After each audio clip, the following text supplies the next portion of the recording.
and you can afford yourself that financial peace of mind rather than the, pile of us sweeping everything under the rug, that's draining you every time you sweep something under the rug. So instead of continuing to do that, lift up the rug, bring all that stuff out and address it. And even that, it's such a weight lifted off your chest because you are now approaching it head on and really creating a strategy where you know what is going on. And that peace of mind is so invaluable.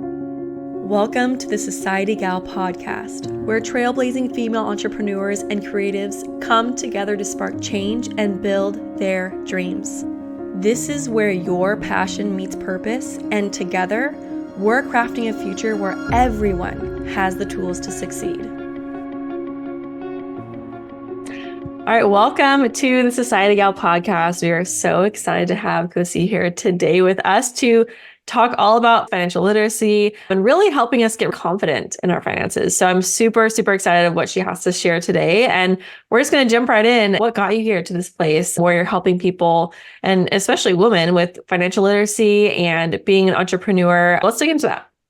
Yeah, thank you so much for having me. I'm really excited to be here. I love Societygal. I've been a member for, I think, over a year now. And so I'm so excited that the podcast is up and running and we get to kind of continue the networking and the inspiration and the learning from everybody who's a part of it. So yeah, really excited to be here, and especially talking about finances and financial literacy. A little bit of my background. So I got my master's degree in 2019. I actually got my master's in conservation and ecology, but took a little bit of a 180 and hopped into my first career, which was orthopedic medical device sales, and was doing that for a couple years. And then, similar to everybody else's experience, COVID happened, which really kind of threw things into a mix with surgery.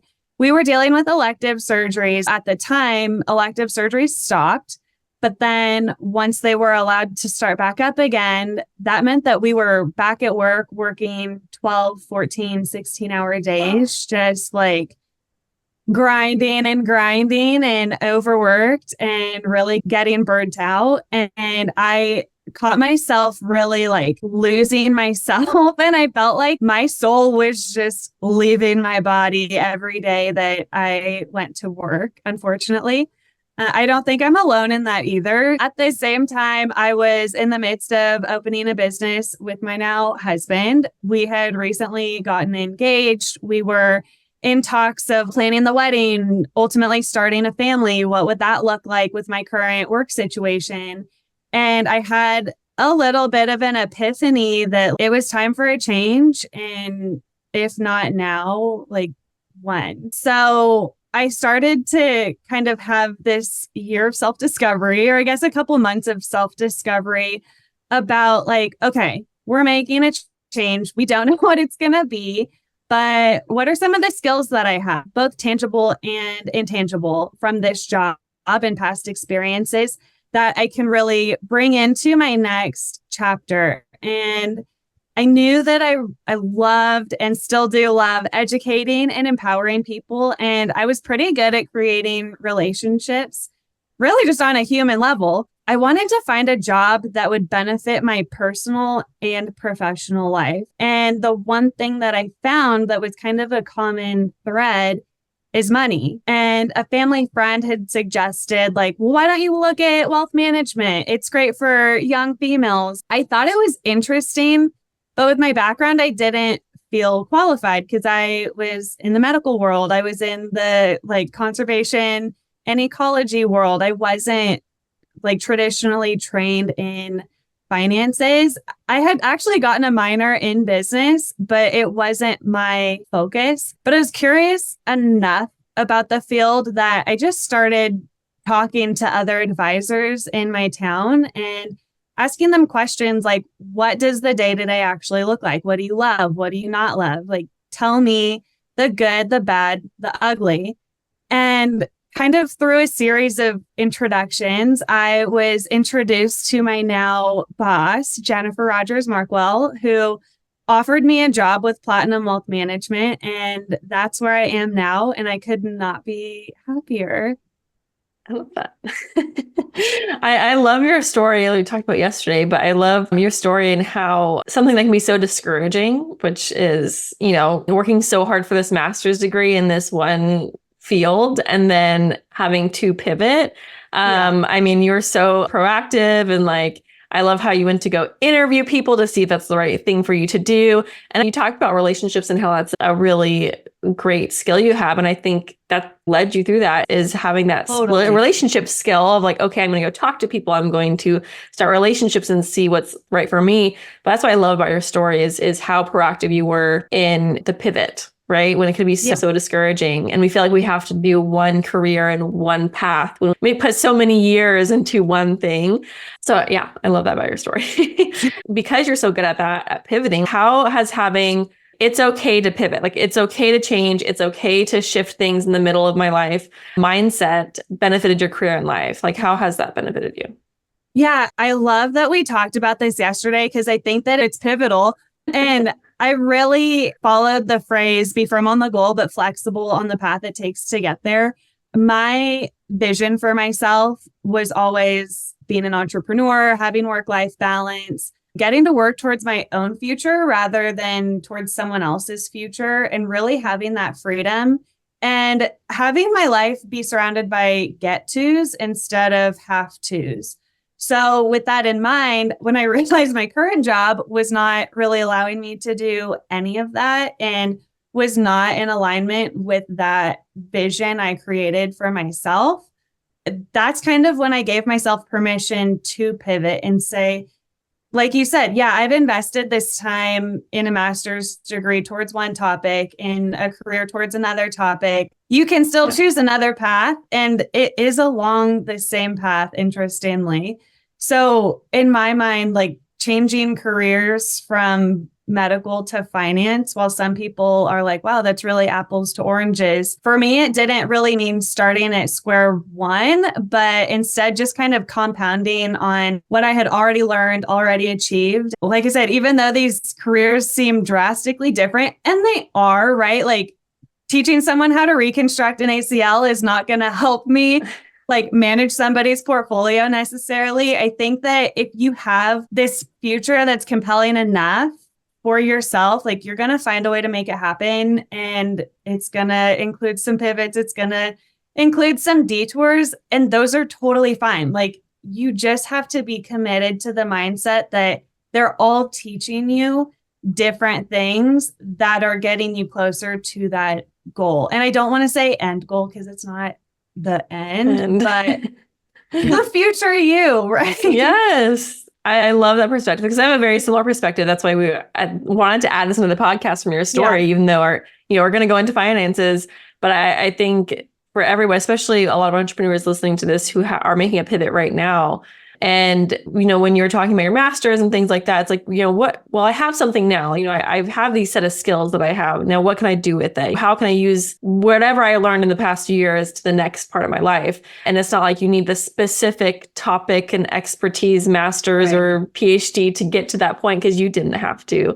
But you're right. Everything we do, we're learning something. No matter what field it's in, it's going to help us apply it to the next part of our life. So with that being said, with that inspirational story and really great mindset of pivots and being okay to also fail of how people see it or how some people see it, they're really just learning lessons, right? And that perspective and moving forward. So let's talk about finances. Let's get into finances because a lot of people hear this word, especially us women who are on this podcast, who are hearing this word and you're like, oh, cringe. Oh, I really don't want to listen to this, but I know I should be listening to this. Let's first start off with you getting into the financial wealth management, which is very interesting, right? So were you always good at your finances before getting into this field? I want to kind of get to that first. Yeah, I think this is kind of maybe the one little part where people are going to be like, barf, this girl, pause. But I actually was raised in a family where financial literacy and conversations about money were ever present. My grandpa was the president of a bank. My grandma was an entrepreneur, still is, by the way. Grandma entrepreneur. Right? She was on the pickleball fad before anybody else was. Oh, and now she's sitting back I told you. Both my parents are entrepreneurs. Like I was just very much surrounded by these business minds. And so talking about business, talking about money, they go hand in hand. Actually, I started my first business and opened my first savings account at 10 because I thought this is what our family does, right? We open businesses. For Christmas, I would get stock certificates, CDs. I was gifted a Roth when I graduated from high school. So while my friends were getting gifts like to go on a trip or a car, my parents were like, we opened up a Roth for you. I was like, that's not anything I can brag to my friends about. Now it is. Now you can. Yeah. It was not. But I think to my benefit, because there was always a conversation around it, I got to see that within these conversations, ideas were always shared. Everyone got to learn from each other. And as a whole, we were all increasing our financial literacy. And I thought this is how everybody's family operates. We just kind of talk about money and business and what's working and what's not. It wasn't until I was a hostess and I met my best friend, and we were both hostesses at a restaurant together. And we were talking about whatever next paycheck we were going to get and what we were going to do with it. And within that conversation, I probably said something along the lines of like, well, I'm going to put part of it towards my savings. And she just looked at me like I was speaking a foreign language, and I didn't get it because I thought everybody knew. And she said, what do you mean savings? Like, is that a thing? And I said, wait, is that a real question? Like, don't you have a savings account? And she said, no, I was never taught. And at that moment, I realized that my upbringing was not normal, maybe for some people, but it wasn't the norm. And that as she shared more about her upbringing, a lot of the time, the money conversation is thought of as like taboo or non-existent. Sometimes I tell people like, are you raised in a house where talking about money is like saying Voldemort's name out loud? But I mean, we all are raised in some way thinking about money. And we don't have any control over it because we're just a little kid, like in this environment that we didn't necessarily choose.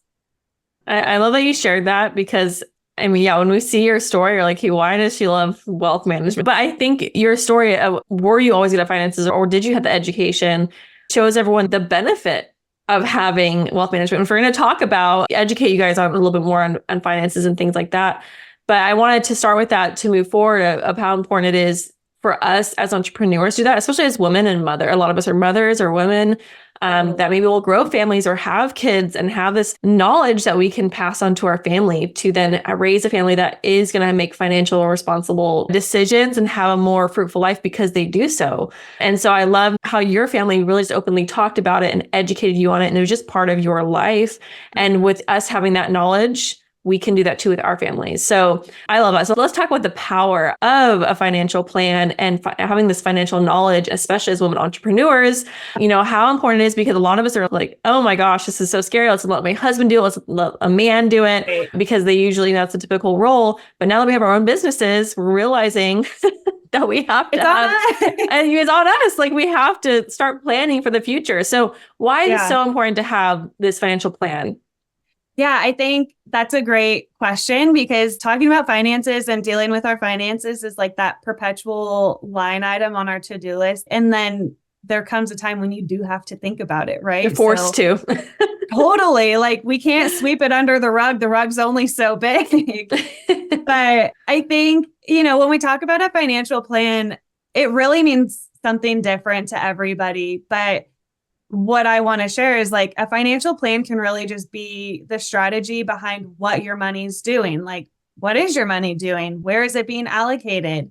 How are you spending it? How are you saving it? You work so hard, especially as entrepreneurs, for every single dollar that you make. And you want your money working in turn for you so that you can meet those short-term goals. Maybe you want to hire an assistant.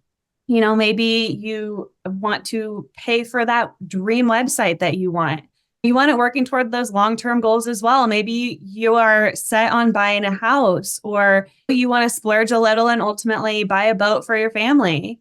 And so you want your money working for you today, but you also want to think about your money working for future you, right? As much as we want to be in the present moment today and celebrate those wins, celebrate those clients that we get, you need to make sure that a little piece is going towards the future you, because the future you is going to happen at some point. I think it's especially important as entrepreneurs because it's easy to get consumed in that day to day. You have your task list, you have those things that are going to move the needle for your business, which is great because you have control over that, right? However, you don't have someone allocating money for you in the form of a 401k or a pension working for you behind the scenes. There's nobody really holding you accountable to look out for future you. So when you're looking at all the success that you have as an entrepreneur, you want to make sure to earmark part of that for retirement. And think about too, like, I know when we opened up our business, the last thing we wanted to think about was what was going to happen when it was over, right? Because you worked so hard just to get the darn thing launched. When do you want to retire? Or partially retire? What do you want that life to look like in retirement? What's the exit strategy financially for your business? These are all things that, they're not fun to think about, but if you can create a strategy in place today, then you're not caught off guard when future you is knocking at your doorstep and is like, hey, what'd you do for me?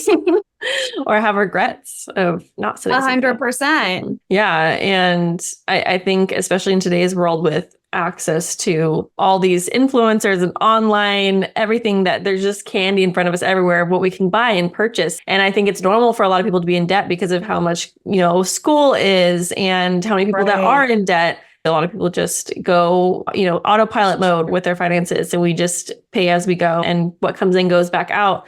But I like how you just really thinking about the future, and we're going to talk about it in a way that's going to be fun. Like there is a way to make this fun, because it doesn't sound fun now, but it's because we don't know. Like when we don't know, it's not fun. So we were talking about yesterday, I was like, we can have a financial swag because you're going to feel confident about it. We're going to dig deep into it. Yeah. Just like anything with the gym, the gym looks horrible, it feels horrible until you start understanding how to do it. And then you're just confident. You go in there and you're like, I know what I'm doing. And, you feel great and everything feels good. So that's the same thing with this, financial knowledge, financial literacy, as you call it. And we're going to dig deep on how right now you can create this financial healthy lifestyle. And it's, like you said, it's like the little steps. So we're going to break down the little steps. It feels really overwhelming because there's so many steps you could think about from all the gurus you see in here. So Cosey's going to break it down into like some nice, easy, actionable steps for you to get started today. What are the steps to do that? Hey, this is Dana from Societygal, and I wanted to take a quick break to tell you about the Societygal Academy, the exclusive membership that helps entrepreneurs like you launch, grow, and scale your business.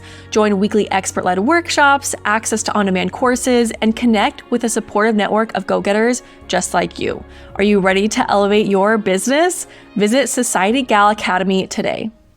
It can seem so overwhelming, but really they say, like, how do you eat an elephant one bite at a time? That's how you should tackle your finances. Start by looking at the numbers. And I will tell you that numbers are no judgment. Numbers have no emotion. They're not looking at you a certain way.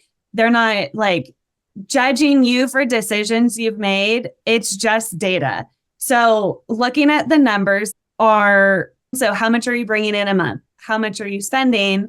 What categories are you spending the most in? Start to look at these numbers and kind of start to build a picture to see, what are some of those spending habits? What are some of the thoughts that you have around these different categories you're spending in? I always start people out with make a budget. I mean, it doesn't sound like the super sexy answer that everybody wants to hear, but if you can wrap your head around like how much you're spending on your home, how much are you spending on your car, how much are you spending on food, both eating out and going to the grocery. I know that that's my pitfall, and I keep those two separate categories for a purpose, but just getting these numbers out and then setting goals for these individual categories so that you, like I said, how much money you can spend when you go to Costco, for example, or when you're ready to buy a home, or if you want to see if you really can afford this home that's a little bit more money, but will it fit into your budget? It helps you really start to create that healthy financial lifestyle. And it also can inform you back to the retirement conversation, like how much you have at the end of the month that you could set aside for retirement, or the goal of what you could set aside for retirement, because maybe, things aren't hunky dory perfect, what you want them to be right now, but you're just information gathering, and then you can adjust as your behaviors start to change. And I love that you talk about, this compared to going to the gym, because that is the perfect analogy. Like when you have the goal to go to the gym, you're not starting to go looking like you want to look. Right? Like maybe you have some insecurities, but making it fun, make your finances fun. They can be fun. I promise you. Yeah. Like you're going to the gym, like grab the fun water bottle, put together a fun playlist. I do the same thing when I do my budget. I get on the comfy outfit, put on a show, create that environment where I'm like, okay, this doesn't feel like work. It doesn't feel like a drag. If you have a spouse, bring your spouse in on it. If you want to do it with friends, bring your friends in on it. And I think that as you start to take these steps, just like going to the gym, you start to see these little increments of progress. And you're like, ooh, is that an ab? Like, ooh, yeah, I can run a mile now. Those are the steps that then will keep you going back. Same thing with your finances. Next thing you know, you're like, oh, I am saving this much money towards retirement, or like, wow, this is compounding on what I already have. And that just keeps that motivation going. And it makes you like look forward to continue to do these rituals, right? I like how you said, like bringing people, involving people in there and into the process, because it's just like the gym, like it's so much less scary when you're going in with a friend to the gym. Let's work on our finances together. Let's do this together. Let's be confident in our finances. Let's do this together with your spouse. Let's do this together. Because then they can hold you accountable. Then that fear of the newness can kind of get out of the way, and you can just hold each other accountable. But also, like you were saying, like consistency, like same thing with anything, like consistently learning and like bringing that in. And that's when we get more confident. The more we know, the more machines we know, the more we know about technique of finances, the more we're going to be like, oh, I got this. This is great. I am so financially responsible. Yeah. It doesn't take as much work once you know how to do it. Like it's not, I think, just like the gym, this is just what we do. This is what I do. This is just, I love that. Yeah. And I think, somebody told me one time, you're in business for yourself, but not by yourself. As entrepreneurs, this world can seem isolating if you let it. It can seem lonely if you let it. However, it can be the best community that you ever find if you let it as well. Societygal, for example, I've met so many female entrepreneurs who I can connect with. You can bounce ideas off of and ask, like, what does your budget look like? How are you allocating your finances? And this goes both for your personal life and for your business. Like they are not exclusive. These are the same steps that you can take for both. And like, okay, step one, budget for you and for your business. They are separate. However, it's a part of the same theme, right? And then after you create your budget, like let's start tackling debt. What does that look like? Build up your emergency fund.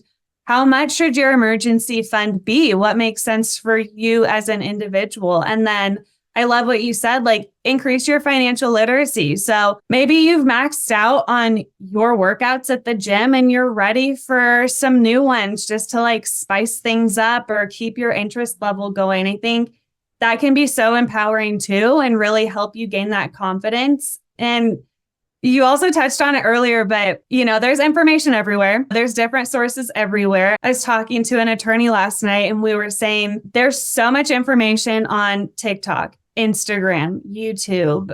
My disclaimer or my warning will be just make sure that you know who is giving you this information that you are about to act on, because you don't know their intent. You don't know their background. I know in our world of financial advisors, There's a website called Broker Check. And if you ever have question about the person who you're getting advice from, you can go on that website, type in their name, and it will show you all of the licenses they have, where they're licensed, and you can see, if their name pops up, great. Here's what they're licensed to tell me. If their name doesn't pop up, don't listen to what they have to say because they are not licensed to give you information. And they're also not held liable for you, taking action on that information. Yeah, there's so many voices out there for sure. And also like making it work for you, keeping it so simple, like the budget, just looking at your numbers. I think that's even just looking at the numbers is so hard for people. I know it's hard for me. And just looking at the numbers and like looking at it every month and just sitting down. And because it's almost like, going to therapy, like you have to face yourself. You have to face your weaknesses. And facing your weaknesses, our body naturally does not want to do that. Like our nervous system's like, no, thank you. We can do whatever else but this. Because we don't want to be uncomfortable. And this is uncomfortable. But when we do face it, I mean, I'm sure with the clients that you worked with, having a financial literacy and really understanding that you can make a lot more money. You can even have a lot more money. You can be a lot more wealthy because you know how to manage it and invest it. Or, and I know you do a lot of other things with helping people with their money, but saving and all those things instead of just spending on things that don't matter or aren't going to last or aren't worth it in the long run. And so I think it helps us be a lot more intentional with our life and everything we're doing. And you can afford yourself that financial peace of mind rather than the, pile of us sweeping everything under the rug. That's draining you every time you sweep something under the rug. So instead of continuing to do that, lift up the rug, bring all that stuff out and address it. And even that, like, is such a weight lifted off your chest because you are now approaching it head on and really creating a strategy where you know what is going on. And that peace of mind is like so invaluable. Yeah, because it can really contribute to our business and our life. Yeah. I think that's one of the biggest stressors for anybody is money, especially when you were talking about before for the prep call. So you were talking about people's own mindset around money and our perspectives around money and how that plays a huge part in our decisions in our business, like everything, like how we create offers, what our pricing is, all these different decisions we make in our business that could make it fail, make it not very profitable just because we're holding ourselves back and not understanding the strategy behind our finances or our wealth and be confident in seeing those numbers and planning for it and making better confident decisions because we're confident in our finances. So this thing can make a huge difference. I mean, even just the stress of not knowing and like you said, putting it under the rug plays into our personal life, our family, our habits. So I love the process you went through to help simply face it, make it fun, get knowledgeable about it. That was just a really great breakdown. Yeah. And then you can grow from there. And then like we can get into, do you want to get into investing? What does your retirement vehicle look like? And really like, what does it look like for you? Because even if you are watching TikToks or whatever, they're not speaking to you and your individual situation. And you have a business and you have, a certain risk tolerance and you have your own ideas. Like they are just speaking to the masses, which is diluting the information. Yeah. That's why you need someone like Cosey to help totally. Working out.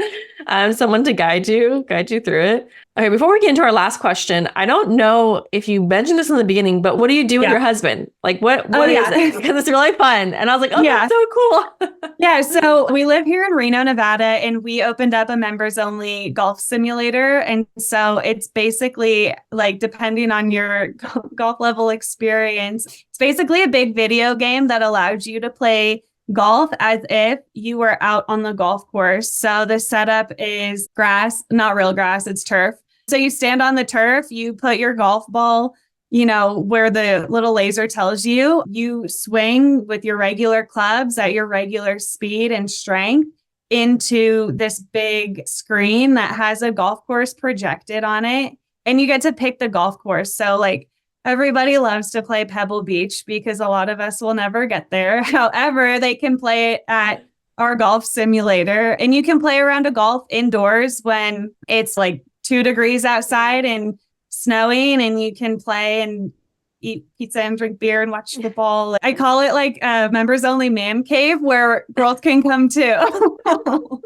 I wanted you to bring to talk about that because I thought that was so fun that when we talked about the pivoting in the beginning, it was just pivoting allows you to do whatever the heck you want. That fun thing with your husband to be with him. So that was just so fun.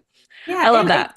It's so fun. I'll say it's so fun to open up a business with my husband. I think we were fortunate that we met working together, so we knew we could work together. And when we floated the idea of opening a business together, we knew that it was going to work. I know that it's not everybody's cup of tea, but for us, it was really neat to work towards this common goal. And this truly was our first baby because it's we were living, breathing, sleeping this business, not to the same level now because it kind of runs itself, but it's fun to have a business with your spouse because it's look what we did together. Yeah. And tying it back to the financial side of things, we were in a financial state that we were able to open up this business, just the two of us. We didn't take outside investors. We never even asked. We had a couple people come to us wanting to be silent partners and invest. And we're in a spot where we said,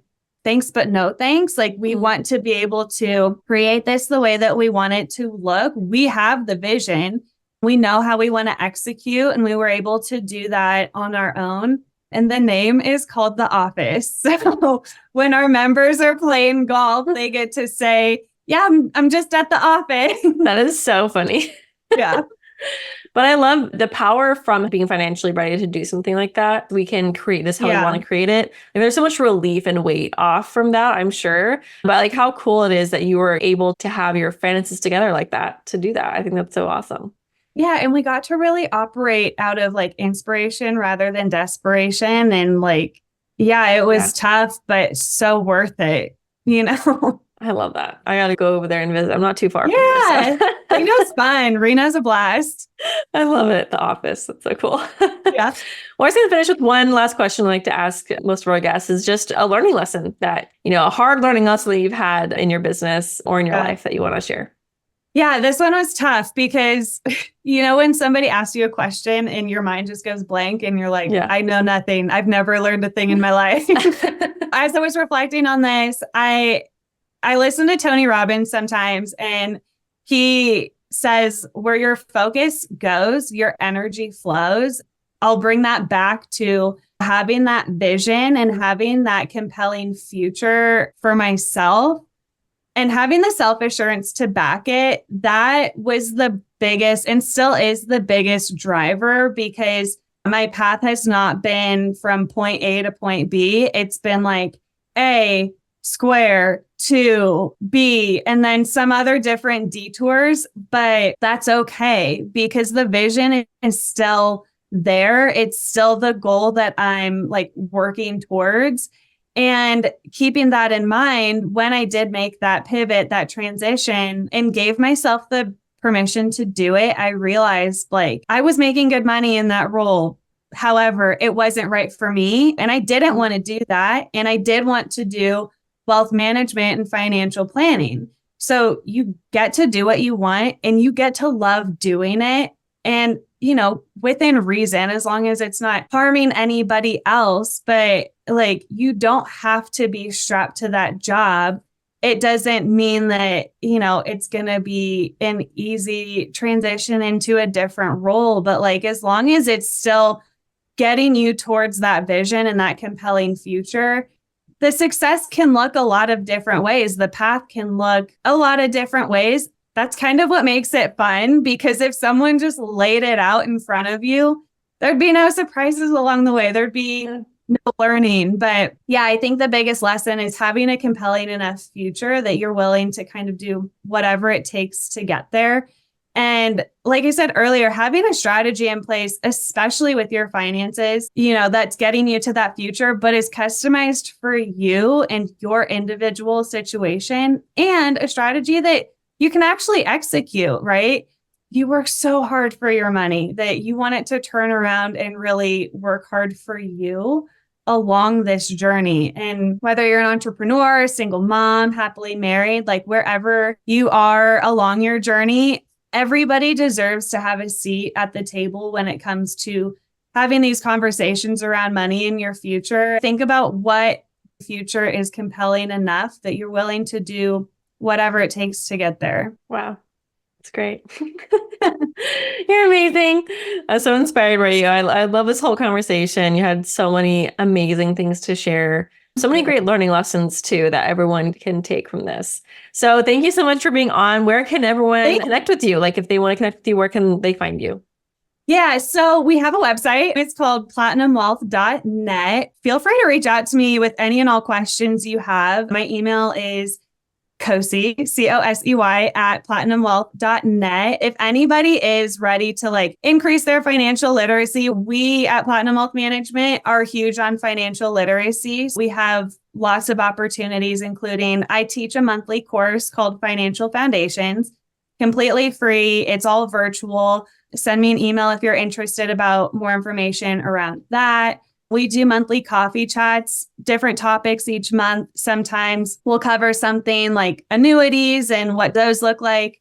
Other times we'll do a market outlook, like how's the market looking? What do we think it's going to look like? What are people saying that is, maybe going to happen? And then we also have a podcast called Platinum Talks Wealth. And this is interesting. It's hosted by my boss, Jennifer Rogers Markwell, and she talks to people about their money memories and really why they have the feelings of money that they do and where that stems from and kind of where it's taken them and how it served and limited them. But it's really interesting to hear some of these stories. And I think that it kind of normalizes all of our experiences with money because they all look so different, but man, some of them are wild. Feel free to reach out with any and all questions. I'm more than happy to help and more than happy to kind of provide my guidance and my feedback as much as I can.